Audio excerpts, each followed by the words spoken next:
Okay, so what we're going to do is we're going to feed our starter. So in here is our starter, and it's been in the fridge for a week or so, and see it's got all that black liquid. That's called the hooch. So it's the alcohol that's being produced by the sourdough. So we're going to stir all that in because that's important. That's got the bacteria and yeast and stuff in it, and you don't want to change the hydration levels in that. You can see it's thick like a batter at the moment, but it needs to be fed. So what we're going to do... I can smell the alcohol in it. Yeah, and so we're going to put on the scales and we're going to zero the scales so that you always do everything by weight. And I've just got some baking flour. So this is Lorky Mulgera flour, and so I'm going to put into here about 100 grams. Well, I'll make it exactly 100 grams actually. So that's 100 grams of flour. Exactly. And now I know, because I do 120% hydration, I need to put 120 grams of water in there. So now the total weight needs to be 220 grams. This is filtered water, because if you use chlorinated water, it's not going to work because it will kill the bugs. That's what the chlorine's for. But we want the bugs to stay alive, so that the bacteria and the yeast in here are really important. So I'm just going to try and do that to exactly 220. 221 is close enough. And so now what we do is we stir this around. And you're just stirring it in. It doesn't matter if it's lumpy. It's just a lumpy batter. And it's a thick batter that you're making.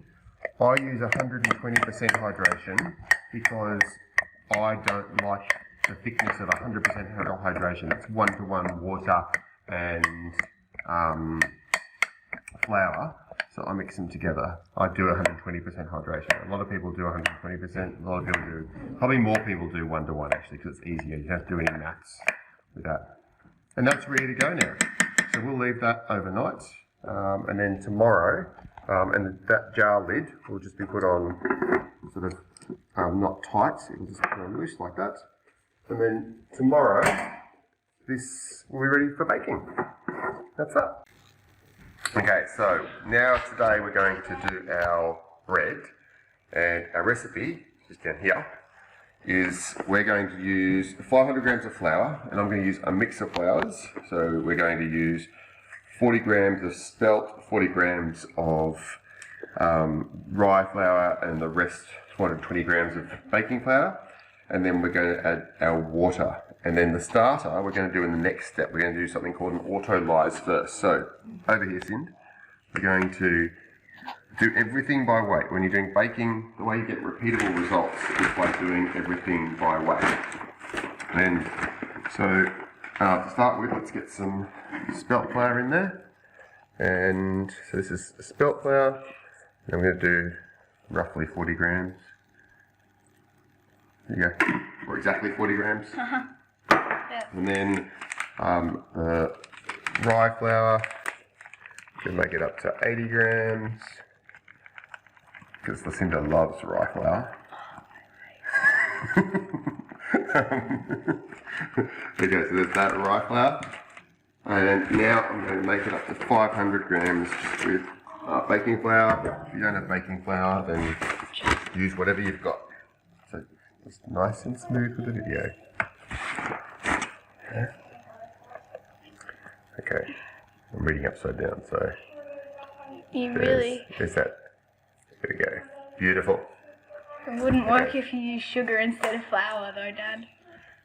It wouldn't. Now, there's 500 grams there. Now, this is bread improver. This is optional, because you might not be able to get this at the moment.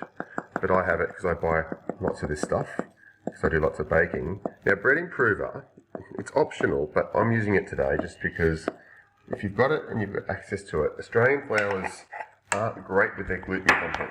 So it just helps get everything going really, really well. But it's optional. Yeah, so it's 510 grams in there of total now, because I've got the 10 grams of bread improver.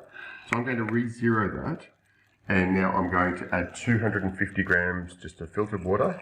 And just like with the starter, you can't use water that isn't filtered, you can't have the chlorine in it. And the whole point of this phase is, this is called an Autolyse, and there you go, 250. And this is called an Autolyse. Now we're getting rid of the mixers in. Okay. And you can mix this by hand, but we're going to use a dough hook because we have one. And you're just mixing this until it is only just mixed. So I'll put this on a really low speed. And just going to mix it. Doesn't matter if there's a little bit of dry stuff at the end.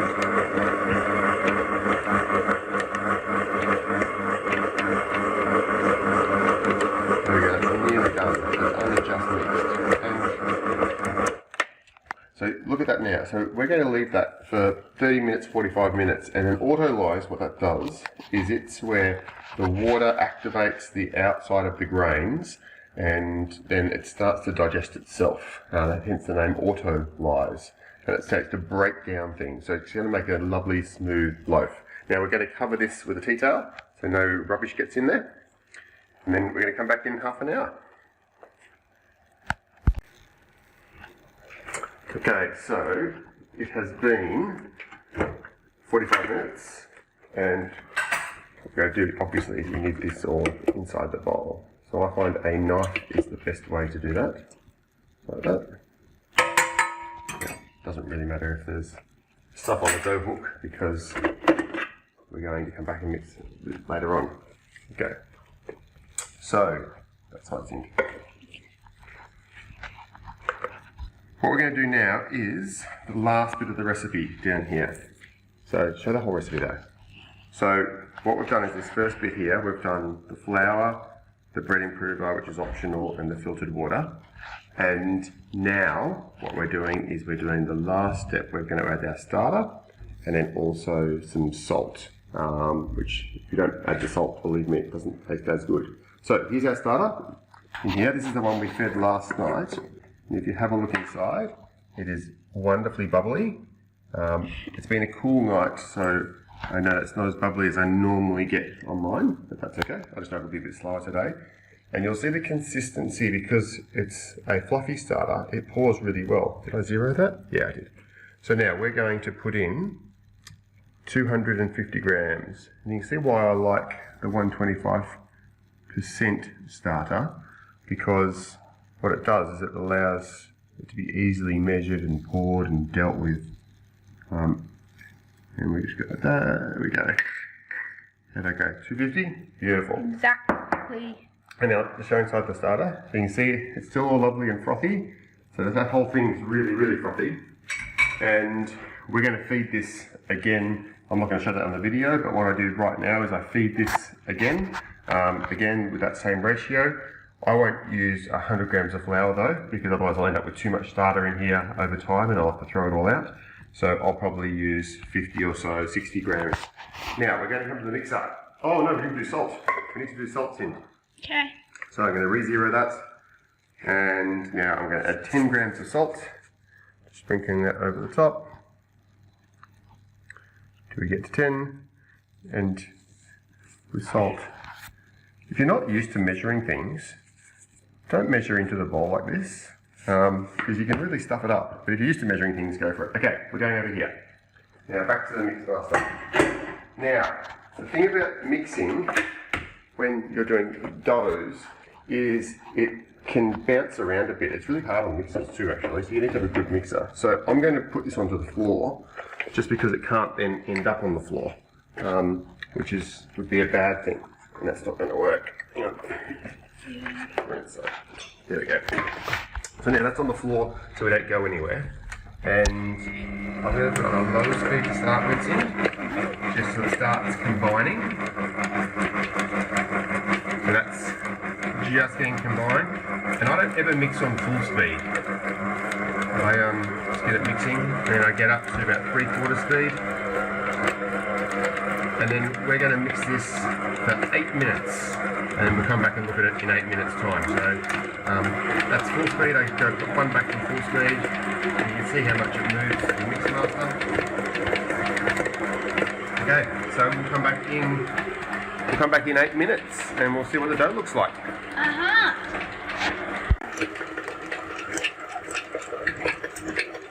Okay, so that's our time. And you can see how the dough's formed. So what we're going to do is, if you come to the bench in, so we've cleaned the bench. So we've cleaned the bench off, and I'm just going to put some olive oil on the bench, just a tiny bit, and I'm going to get it on my hand as well. This is to stop it sticking. And you can use flour, and I use flour later on, but olive oil means you don't change the level of flour in the dough, so you don't change the way the dough's reacting. So I've got olive oil over my hand, and just going to bring up the loaf here, the dough. So you can see it's quite sticky, and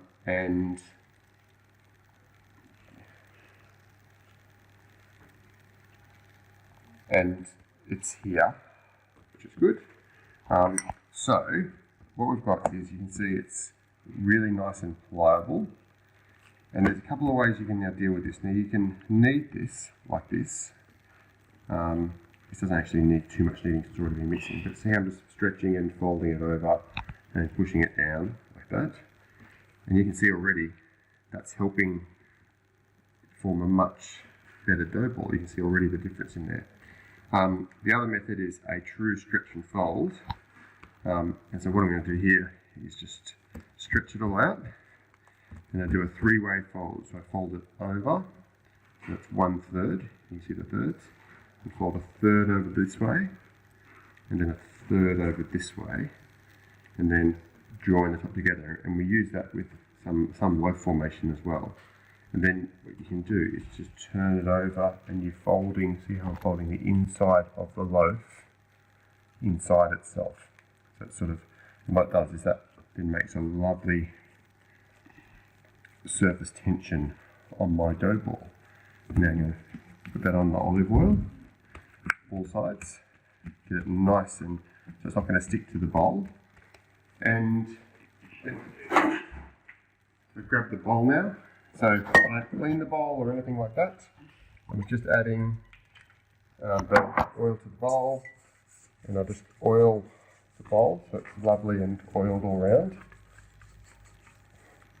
And then this goes into there. And I cover that with a towel or some plastic wrap or whatever. And then what I'm going to do with this is we'll take this dough, and we'll do that stretch and fold that I showed you, that three-way stretch and fold on this oiled bench 3 more times over the next hour and a half. So every half hour we'll do that. I'm not going to video that and show that. And then it goes back exactly like this into the container, and it gets left for about 6 hours until it doubles in size. So it'll be up to here somewhere on the bowl, if not just about touching whatever I cover it with. I'll probably use some silicone film over the top of that. And then once it's done that, we're ready to then make the loaf, which I'll show you later on. Now over here, I've got my starter, which I've fed. It'll stay on the bench with a very loose lid for the next hour and a half while I'm doing those stretches and folds. And then after an hour and a half, what I'll do is I will tighten the lid off. It'll go in the fridge until I next need it for another loaf, and I'll get it out the night before, and the process starts itself again. So, see you when we're doing the loaf. Okay, so I'm going to show how I do some shaping. This is a medium hydration loaf, sourdough. So I think everybody seems to be making bread at the moment in Australia, which is fantastic. So you can see it's a pretty hydrated loaf. So the shaping technique for a round loaf I use, I fold it into thirds and over again. So again, the third goes over, and then join the two seams up together like that. And then it's a matter of pinching down the seam to join it together. It just sort of starts to join it. But then I like to fold the two ends for a medium hydration loaf together, and then do some cross knitting. So I'm just pulling a section from either side like that. I don't know what the technical term for that is, but I'm calling it cross knitting. just builds tension in the outside of the loaf. And pinch it at the end. And you see it's already pulling together. And then rotate it over, and then make sure there's a bit of flour on the base. And then instead of shaping it round, and you see that I'm switching in the sides. I'll show you what it looks like underneath. So see how it's folding the two sides together. So fold it around, just you can see the action I'm using with my hands around the sides to sort of stretch the top of the dough around. You can see there's a bit of a seam there, so pinch that seam together, and then again just keep the tension coming through until it sounds really nice and proud. I don't normally just sit that like that, but I'm going to hold it, show you underneath. So see it's got a seam that's going to join together as it sits there for about 10-15 minutes. So let's get that all together again. And then get some more flour, dust over the top.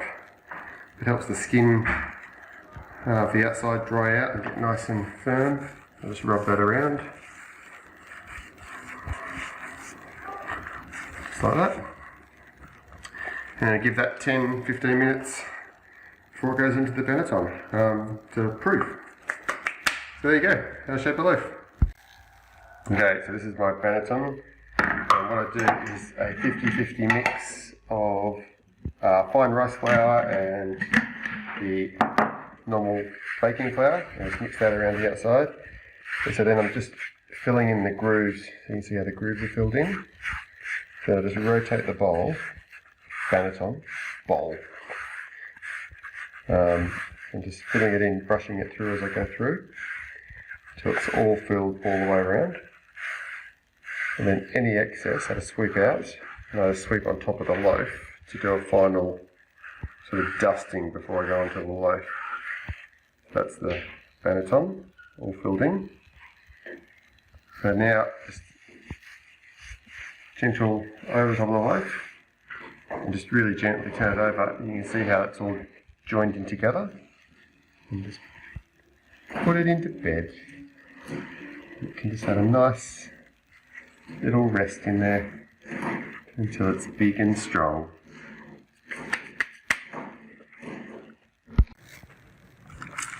Okay, so coming close here, you see this is ready because when I stick my finger in, so the indentation stays behind, doesn't just spring back up. So that's nicely proved. Because this is a medium hydration loaf and it's sticky, I've got grease-proof paper, baking paper I'm going to use underneath. It doesn't stick to anything. So you don't cook in a banneton. If you do, you'll have a fire. So don't do that. And then there, let's brush off the outside. And this is called a lane. That's for scoring the loaf.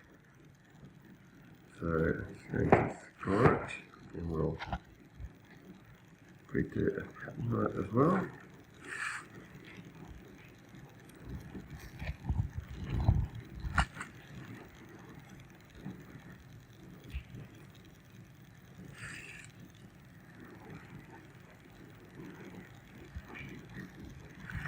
Right, so that's ready for the oven. So we'll go and put it in the oven. So I've got the XHT lid there. I'm just going to slide it off onto that on the paper. You can see it slides in beautifully. And then I'm going to add some boiling water into there to get some steam.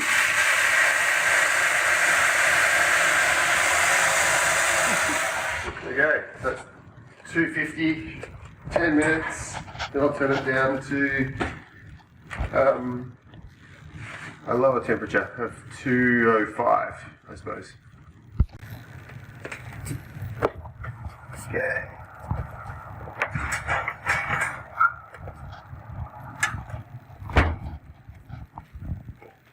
There we go. Full time.